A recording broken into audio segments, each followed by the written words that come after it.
Question number 28 on the Math 086 final review states 1/6 plus 2/3 divided by 5/8 minus 1/4. So what we need to do is we need to change the numerator and denominator to fractions that are equal to each other. They have to have the same value in the denominator. So 6 and 3, what do they have in common? I can just tell by looking at them that 6 and 3 both have 6 in common. And what you want to find is the greatest common factor or the least common denominator for both, okay? So what you could do is you could do factors of 6 and factors of 3. Factors of 6 are going to be like 6, 12, 18, and so forth, right? And let's just do factors of 3, okay? 3 and 6. Now already you see that there's a 6 here when it comes to 3. 6 is a factor. Okay. So if you're looking here, 6 is a factor of 3, and 6 is a factor of 6 itself. So we're going to change this to we're going to change our 2/3 to a fraction over 6, okay? So 2/3, I'm going to write it down here. 2/3, we want to get it to a fraction, to equal a fraction. 2/3, we want to get it to equal a number over 6, okay? So to get from 3 to 2, you multiply by 2 in the denominator, and whatever you do in the denominator, you have to do the numerator to make it equal. So we're going to multiply by 2 in the numerator. When you multiply 2 times 2, you get 4. So now that fraction is now, instead of being 2/3, it's now 4/6. So we're going to do 1/6 plus, remember, 4/6. Okay? Now, let's look at the bottom. 5/8 minus 1/4. Remember, we need factors of 8 and 4. Let's start with 4 because 4 is a smaller number, okay? So factors of 4 are going to be 4, 8. We can stop there because we see that 8 is a factor of 4, and we're going to have 8 in the denominator already, right?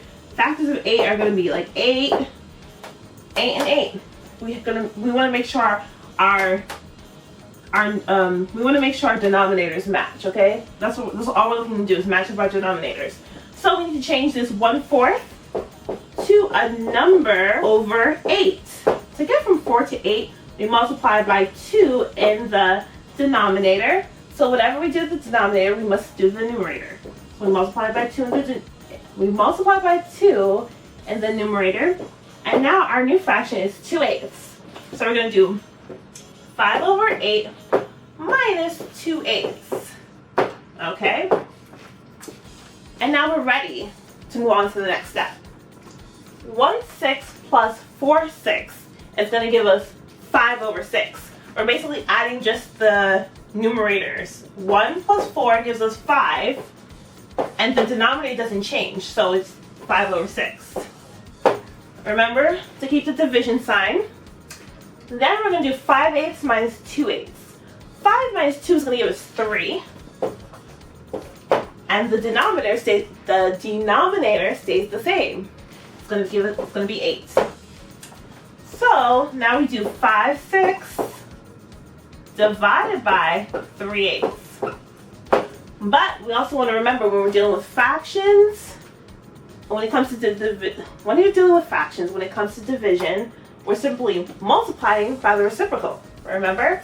So 5/6 times the reciprocal of 3/8 is going to be 8 over 3. Okay? And now we are ready. But what I noticed that, in the 6 and the 8, so you can pick any combination of a denominator and a numerator.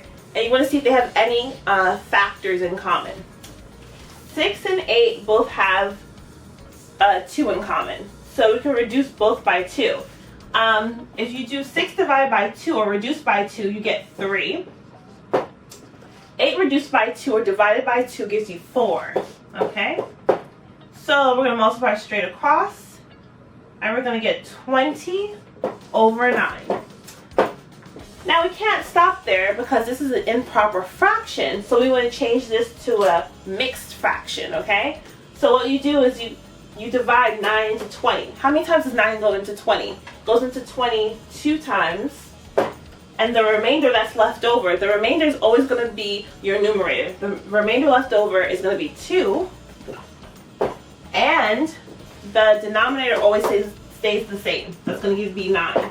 Your final answer is going to be 2 and 2/9.